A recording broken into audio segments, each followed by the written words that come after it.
If you're not understanding what provides value, if you're not understanding where you want to end up, it makes it really difficult to understand where to focus your time and where to spend your time. So by defining your priorities, defining your goals, that makes it a lot easier to then understand where your time should actually be spent.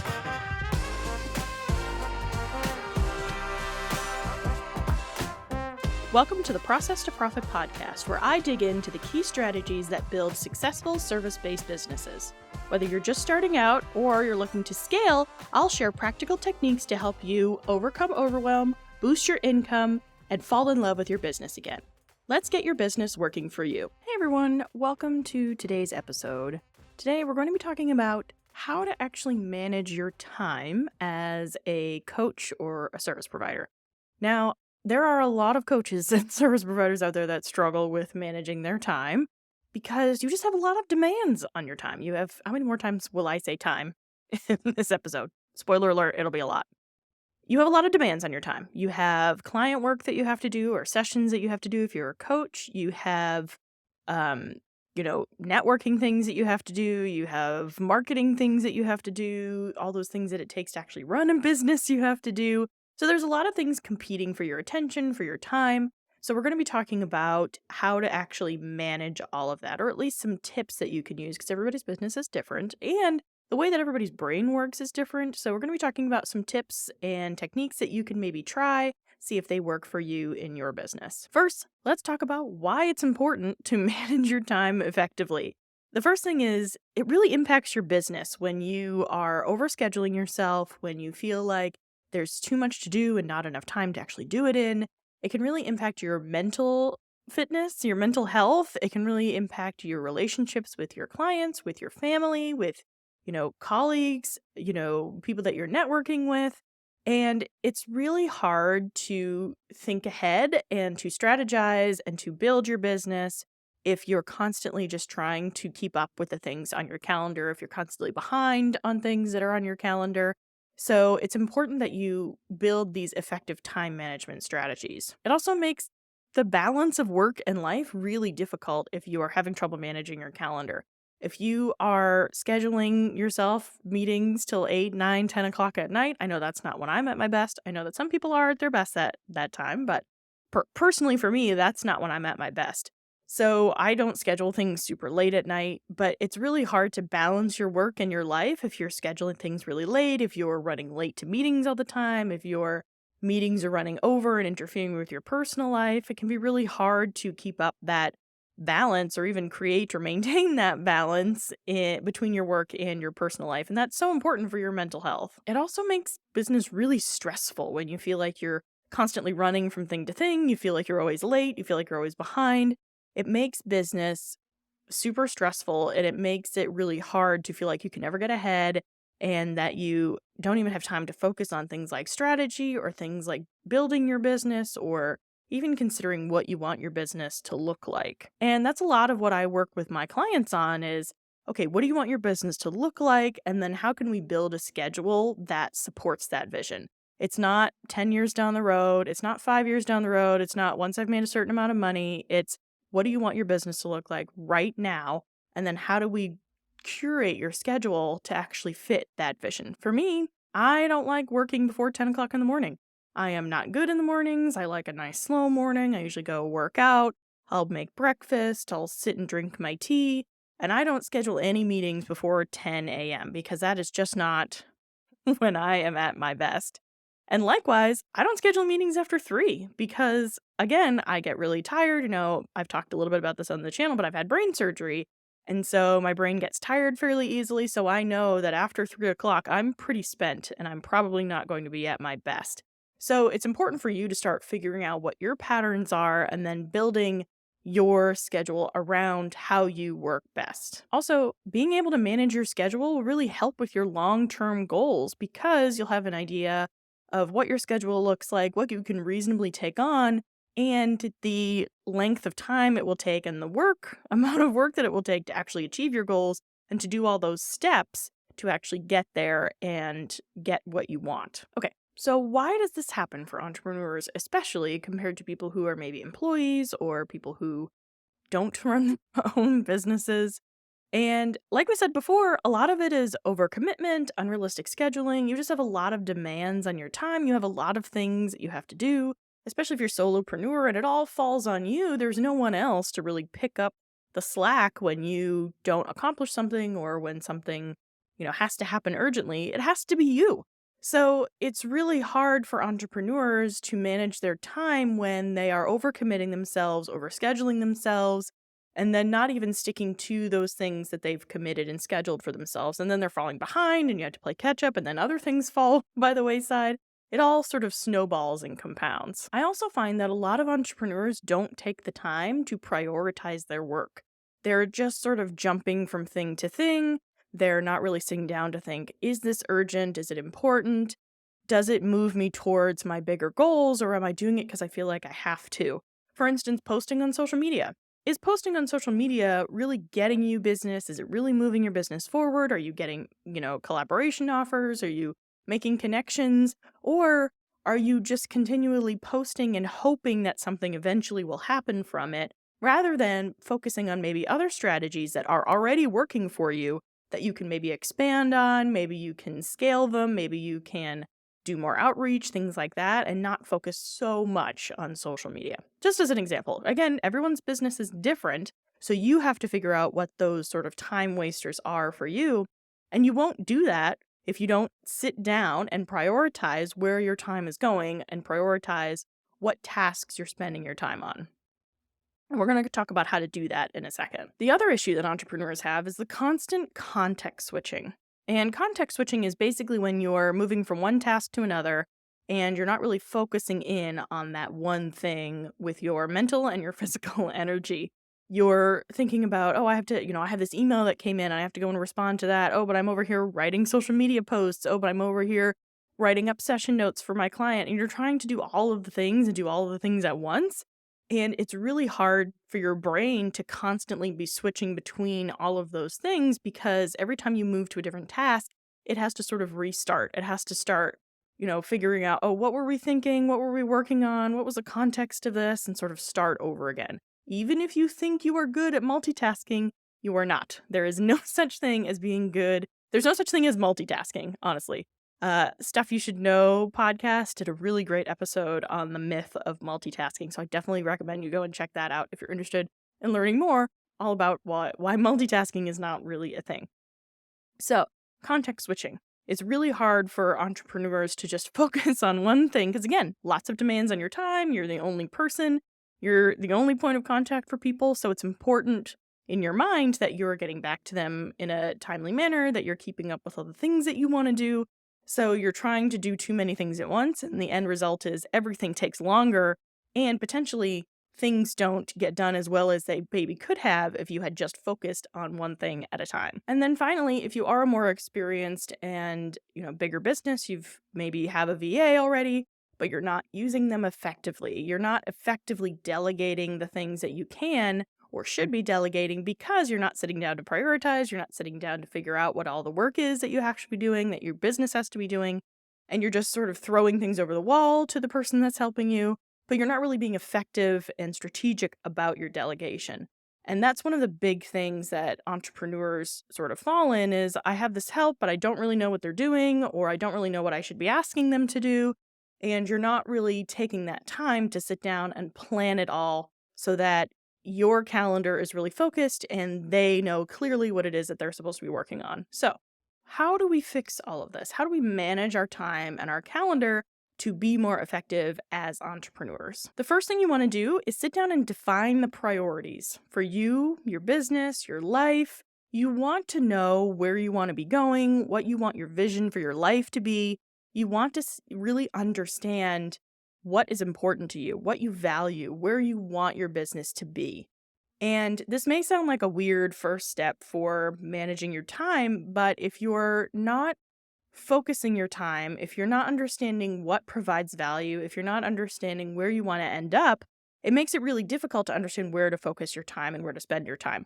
So by defining your priorities, defining your goals, that makes it a lot easier to then understand where your time should actually be spent. And this is the first step that I take with my clients. We sit down and we really figure out, what do you want your life to look like? One of my clients is like, I want to work 20 hours a week and I want to be able to go to the cabin that we are building and, not worry about work. And I want to be able to just sort of let my assistants run things so I can take some time off, some actual time off, and not feel like I have to be checking my email and I have to be doing this.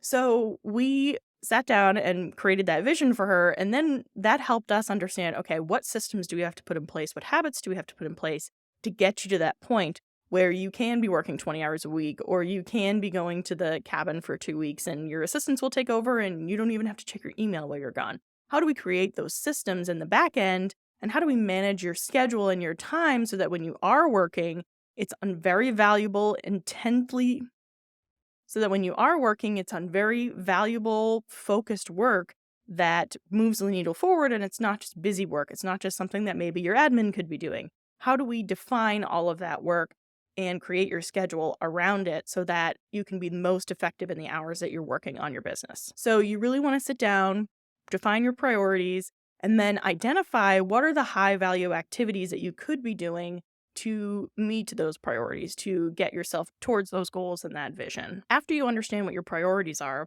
then you want to do a time audit. And what a time audit is where you track every single hour for just a week, maybe 2 if your weeks are really different from each other. But if your week is pretty consistent, track your hours for the whole week and really understand where your time is going. From 10 to 12, I was working on creating podcast episodes. From 1 to 2, I was working on client work and then actually got sucked into Instagram for 20 minutes. Be super honest about where your time is actually going so that you can see where you're spending your time and be really clear with yourself around what the value add activities should be that you're focusing on. So do a time audit, track all of your time for a week and see what tasks you're actually spending all of these hours that you have on in your business. After you track your time and you defined your priorities and you've identified the high value tasks that you should be working on, do a comparison and say, okay, well, this is where I actually spent my time, but these are the high value activities that I've identified. Am I giving those the right amount of time? Am I giving those the right amount of focus? Or is my time being spent, updating Instagram all the time or doing, tasks that don't work me towards my larger goal of maybe working fewer hours a week or bringing on more clients or whatever that goal might be. Be really honest with yourself about how you're spending your time versus what your actual high value activities should be. Once you've identified those high value activities, then you can sit down and say, okay, what tasks does it make sense to do in a group?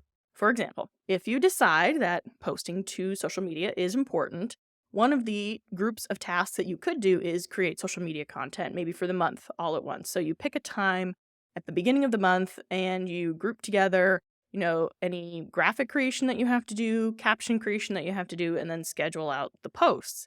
That's task batching. You're literally taking all of the tasks that are similar, you have to maybe do the same activity over and over again, grouping them together into one time period and doing them all at once. Then you're avoiding that context switching. And you're not feeling, in the example of social media, you're not feeling like at the end of the week, oh, I didn't post anything to social media again. I forgot. I wasn't inspired. No, now you don't even have to think about it. It's all scheduled for you. All you have to do is check the comments once it gets posted, respond, things like that. But you don't have to be sitting there thinking, oh, I have to post something else to social media and I have no ideas and I don't even know what it is I should be focusing on. So you're task batching, and it doesn't just have to be social media. Things like, for me, it's preparing for podcasts. So I do podcast interviews on Tuesdays and Thursdays. So I sit down on Mondays and prepare all of my interview questions for the interviews that I'm having on Tuesdays and Thursdays, so that I'm just sitting down once, doing all the questions all at once, getting them all ready to go, and then they are set for when I sit down for my interviews on Tuesdays and Thursdays. So whatever that group of tasks looks like for you, put them all together and schedule them on your calendar on a specific time, which leads us to our next step, which is time blocking. And there are some mixed reviews out there around time blocking. It works for some people and not others. And it just depends on how you work, how your brain works, how your focus works. I really like time blocking not because I stick to it 100%, because I don't, but it makes me realize when I'm intentionally putting something off. If I have time blocked something on my calendar and I look at it and I think, is that really the highest priority thing that I should be doing right now? It gives me the opportunity to say, no, actually, this other thing is higher priority, so I should really be focusing on that. But it's a conscious decision, as opposed to just being something in my mind of like, well, I think I said I was going to work on this thing today, but I can't really remember, so I'm going to work on this other thing. And that's a little more wishy-washy, and it's a lot easier to lose track of things and lose track of the work that you want to do. So by actually putting things physically in my calendar, I am saying to myself, this is important enough for me to block out time. And then when that time comes, I'm reevaluating and saying, is this still the most important thing for me to be focusing on? Should I move it? And then it's really easy to move the time block if I have to. And then you see the domino effect of how that impacts all the other stuff that you have to work on. Because once you decide to move that one time block, there are probably a lot of other time blocks that are going to be impacted. So that causes me to really think, okay, should I be moving this right now? Is it actually important? Do I just not want to move? Do I just not want to work on it right now because it's not very interesting and not very exciting? So it causes me to really have to make a conscious effort to procrastinate and move work off because I've already put it on my calendar. And if I move it, I'm going to have to move a bunch of other things. So it's going to be a domino effect for all of that other work. And do I really want to move it, or do I just want to do it and get it over with and stop it haunting me on my calendar? So that's the real reason that I like time blocking, not because it necessarily gives me a dedicated time to do things, although that is a bonus, but it makes it a conscious decision when I reprioritize, decide I don't want to do something, and then see the impacts of that on all the other work that I've already time blocked out. So time blocking is, I guess I didn't really define it for you, but time blocking is dedicating time in your calendar for specific activities. So for example, in creating podcast episodes, I have a lot of steps that I have to do. I have to write the interview. I have to write the questions for the interview. I have to do the interview. I have to edit the actual podcast. Then I create a blog post for every interview that I have. And then I have to create all of the social media posts that go along with it. I have to schedule it in Spotify and schedule it in YouTube. There's a lot of, I have to tell the guest about it when it's going to go live. So there's a lot of moving parts behind it. And so what I do is I take that whole podcast, all the steps involved, and I put each step in the calendar so that I assign a time amount to it. I know that, writing the blog post takes about half an hour. I know that, doing all these other things takes, another hour. So I define that time in my calendar so that I know when I'm going to be doing these things and how long it's going to take me. And then I put those time blocks in my calendar. And what I do, and you can choose to do this whichever way you want, but these time blocks are on their own separate calendar. They're not on my actual availability calendar, so people can actually still schedule over these time blocks. And I do that because if I didn't, then my calendar would look totally full all of the time because I time block every minute of the time that I'm working. So I make mine a totally different, it's gray so that it's really obvious that it's time blocking as opposed to my regular calendar, which is like a pink color. It doesn't impact my availability. And then I get really specific about what the task is. For example, edit podcast episode, as opposed to just say work on podcast. So for me, time blocking works really well to help me see how much work is actually realistic to plan in a week. I sit down at the beginning of the week and time block out my whole week based on all the tasks that I want to get done. And it helps me be realistic about all the things that I want to accomplish. So that's one of the other really great benefits of time blocking. So it's seeing realistic amounts of time for the work that you want to complete, and it's understanding the impact of procrastinating that one task that you want to do or moving it off, and seeing sort of the domino effect of all of the other tasks that you're working on. So that's time blocking. And then the next step is you want to establish boundaries on your calendar. I know we're talking about time management and we got a little off track talking about time blocking. But you want to make sure that you're establishing boundaries around your calendar. And what I mean by that is you want to make sure that you're really protecting your time. I know it's important for people to be able to book with you. It's important for people to book discovery sessions and their coaching sessions and things like that. But you want it to be in line with how you work, how you think, how you feel. What I mean by that is if you're not a morning person, don't open your calendar for people to book sessions before 10 o'clock in the morning or 11 o'clock in the morning. You want to really establish those boundaries, figure out what those are for you, and then hold fast to them. I only do meetings and interviews on Tuesdays and Thursdays, unless there's some extenuating circumstances. For example, there was one podcast guest that I wanted to have on that she works a full-time office job Tuesday through Friday, so she couldn't do Tuesday or Thursday. So I made an exception and we're doing her interview on a Monday. But in general, people can't just schedule on my calendar on any days except Tuesdays and Thursdays, and it's from 10 to 3. That's it. That's all that's available for other people to schedule on my calendar. And I tell them, if you can't find a time, tell me and we'll talk through it, but it's not usually the things that they're scheduling are not super urgent, and it's not something that has to happen right now, and so if they can't get an appointment in for, another week or two, then it's not gonna be the end of the world. Um, so I'm really protective of the time on my calendar because I have learned that it's funny, before I got into business, I thought I was an extrovert, but then once I got into business, I was like, "Wow, this talking to other people is really draining." Like, I don't like, I don't mind being on camera, but it's really draining to have conversations with people and have to talk about yourself all the time and learn about them and take notes and, I enjoy all of those things, but it makes me so tired at the end of the day, especially after, a whole brain surgery thing and everything. I get tired more easily now. So it's just so easy for me to have my social battery drained and my physical battery drained. So I have learned 10 to 3, Tuesdays and Thursdays, that's it. Now, for my coaching clients, we'll always book their next session while we're on the phone of their last session. So it's easy for me to kind of work around their schedule and for me to kind of work around mine. So they get a little bit more special treatment because they're paying for my time and they're paying for my expertise. So it's easier for me to kind of work them in as opposed to someone who's just scheduling through my calendar links and putting their time on my calendar. That is very restricted and can only happen. And even when I'm scheduling with my coaching sessions, my coaching clients, I'm still trying to really keep it to that Tuesday, Thursday. Sometimes that's not always possible with their calendar, but that's my initial preference and why I like doing it on the phone with them or on the Zoom call. So protect your time, establish those boundaries, and really understand what your boundaries are, what's important to you. Maybe you pick your kid up from school every day at 2:30. So make sure that you're blocking time out in your calendar so that people aren't scheduling over it. Make sure that you are really understanding and establishing those boundaries for yourself. And then finally, we've kind of already touched on this, but learn your habits and then optimize your schedule to them. I wake up early. I get up at 6:30. But I know that I want a slow morning. It's funny. I remember growing up, my mom was always trying to get me out the door. I was not the fastest child getting ready in the morning, and she would always be like, "What's taking you so long?" And I would just get, distracted reading or something. And I'm still like that now as an adult. But the good news is, as an adult, I have a choice, and as a business owner, I have a choice of when I want to start working.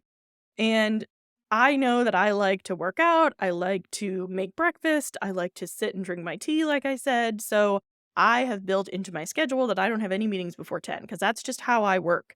And I don't have meetings after 3. Again, just how I work. So you need to figure out what that looks like for you. Maybe you're a morning person, or maybe you're in a different time zone than most of the people that you're talking to. And so you have to have a certain time of day available for them. Whatever makes sense for you and your business. The whole point is that you just need to figure out what that is. And then you have to stick to it. You can't be, there can be exceptions, but you can't just let it sort of fall by the wayside because then you're going to fall back into that same trap of, well, I can't keep up. I have too much on my calendar. I can't, prioritize things. I can't make these meetings. I'm always late, things like that. So it's important that you understand how you work, what's important for you, and then stick to that on your calendar. So boundaries, and then also learning your habits to optimize your schedule. Another thing you might want to consider is making 20-minute meetings instead of 30. Maybe you're always running late. Maybe you want to make sure that you have time to go to the bathroom in between meetings. So set your meeting times for 20 minutes long instead of 30, or 25 instead of 30. Maybe block off a lunch in your calendar so that people can't schedule over it. I don't block off a lunch because I have such a short time window that people can actually book with me. I usually can find time for a lunch in there. It usually kind of works out that way, but I don't intentionally book a lunch on Tuesdays and Thursdays. But maybe you should. If you have 9 to 5 available, make sure that you're blocking out time for a lunch for yourself, that you're not, allowing people to schedule all the way through your whole day. Make sure you're, putting breaks in for yourself. Because that's how you get behind, is by not accommodating those things, not understanding that those things are going to happen and not making a plan for them. So by not understanding, like, I'm going to have to go to the bathroom after 3 back-to-back hour-long calls and giving yourself that break, then you're going to be late to the next meeting, and then it pushes all the other meetings back. So you really have to learn to take control of your calendar and implement those things that are going to happen anyway, and make sure that you are planning for them and allowing that time in your calendar. Okay, how do we implement this in our daily lives? And I know I threw a lot of steps at you in that last section, so I want to encourage you to start small. Pick one of those steps that we talked through. Obviously, some of them build on each other, but pick one of the, maybe time blocking is that first thing that you try. Figure out what time blocking looks like for you, implement it for a week or two and see how it goes. Then you can iterate on it. Okay, so I know I threw a lot of steps at you, but how do we actually make it happen? How do we implement this? And the first thing I want to encourage you to do is to start small. Now, some of those steps do build on each other and you have to do one before you do the other, but pick, one or two of those, really one of those calendar management tips and start from there. So, for example, time blocking. Start time blocking for a week or two, see how it goes, figure out sort of what works for you, what makes sense, and then, take on other things like blocking out your calendar or time batching and things like that. But don't try to do it all at once because it's going to be overwhelming and then you're not going to stick with it. So start small, implement one thing at a time, and then build on it as you go. The next implementation tip that I have for you is to review and adjust accordingly. Once you start something, make sure that you are making time either at the end of the week or the beginning of the next week to see, okay, how did that time blocking thing go?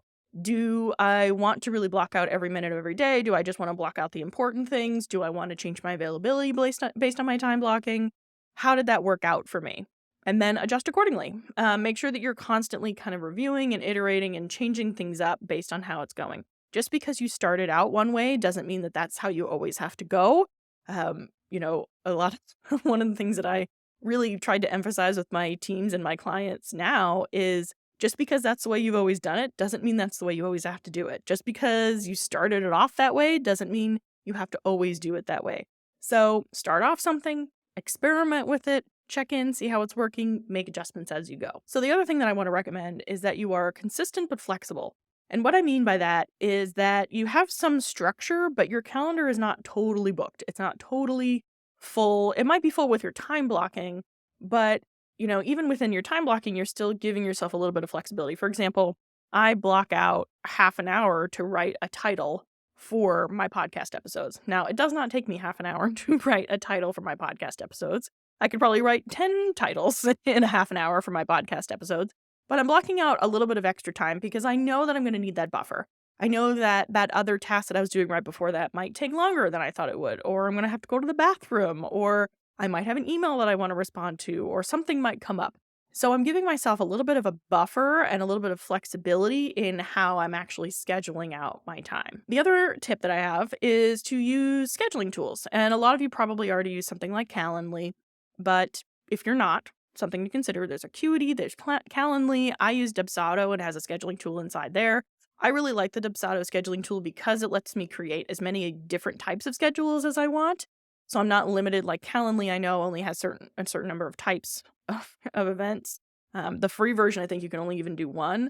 But with Dubsado, I can do multiple different types. I can even require payment before people schedule things. So figure out what tool works for you and fits in your budget and your skill set, and create a schedule in that, and create some scheduling links for people. Make sure you're blocking out whichever times you don't want them to book, and start using tools to kind of help you manage all of this. So to recap, I want to make sure that you are defining your priorities and your goals, you're auditing your time usage, you're creating task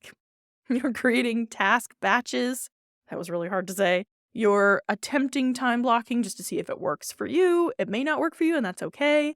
You are establishing boundaries around the time in your calendar. You are learning your habits and optimizing your schedule around those habits so that you are working to the best that you can and you're not exhausting yourself and tiring yourself out.